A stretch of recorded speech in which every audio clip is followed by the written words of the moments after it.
mbokk yi ñu ngi leen di nuyu amaan mbégte lool dikkaat ak yéen ci xibaaru météo yi fi ñuy tàmbale mooy am peex moo xam tàmbale na tuuti ci digg réew mi loolu nag tekkul ba tey sedd bu tàmbali parce que moo ko waxee sama mbokki njóobee nañ commencé kontaan génn seen piliweer mais seddaay bi des na ba tey tàngaay bu jeex rek lañ nekk loolu nag ànd naag ba tey bëccëg boo xam ne sax bi ngi tàng ba tey donte ne tàngaay wàññeeku na ci fan yi ci digg réew mi ci bëccëg bi mais ñu ngi koy suivre ak yéen ñu xool nataan niir ci Afrique sowu jant nu muy demee asamaan su leer la ñu am fan yi daanaka amul ay niir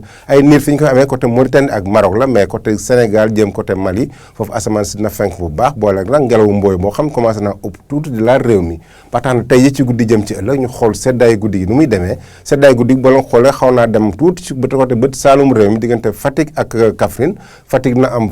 ñaar fukki degré Kaffrine am fukki degré juróom-ñaar ñaar fukki degré ñeent na am fële ci Ndakaar daanaka juróom-ñaari degré moo leen di wutale diggante Kaffrine ak Ndakaaru parce que Ndakaaru mooy gën a tàng ci guddi gi loolu nag tekkiwul ba tey bëccëg gi Kaffrine dina tàng bu ñu xoolee tàngooru guddi gi ba tey fu lu mel ni côté Ndar côté Podor foofu mooy gën a am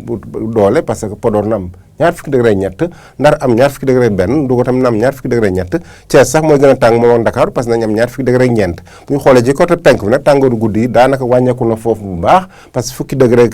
juróom-ñaar la ñu am fële ca Kaffrine am fukki degré juróom-ñett Bakel fukki degré juróom-ñett tam nañ ko am diggante Tambacounda ak fële ca Kédougou bu ñu demee ba ci bëccëg gi nag bëccëgu ajuma gi nu muy demee tàngaay wi daanaka dina fës tàngaay boo xam du weesu ñeent fukki degré mais asamaan si daanaka dina leer bu baax daanaka amuñu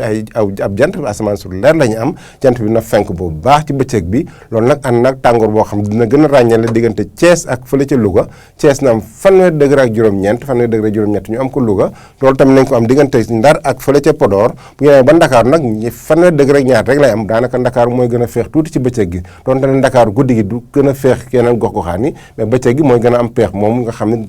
géej gi nga xam ne day upp moo ko waral foofu tey Casamance tamit fanweeri degré juróom-ñaar nañ ko am Ziguinchor fanweeri degré ñeent ñu am ko Sédhiou ci penk bi nag nañ am fanweeri degré juróom-benn fële ca Tambacounda naka noonu Bakel fanweeri degré juróom-ñaar ñu am ko fële ca Matam fanweeri degré ñeent ñu am ko fële ca Kédougou asamaan soo xam dina ràññal la bu baax donc mbokk yi bu ñu ko tënkee seddaay boo xam ne commencé naa dugg ndànk-ndànk loolu nag tekkul sedd bu tàmbali comme ni ma ko waxee ci tàmbale bi bëccëg bi tamit dina am bëccëg yoo xam par yenn saa yi mu tàng mais fan yi xaw naa wàññeeku tuuti loolu nag lañ leen indiloon tey ji mais bu leen fàtte dem suñu plateforme pour ay information yi ñu gën a ràññelle ñu ngi leen jox dig daje ba suba ak jàmm wasalaam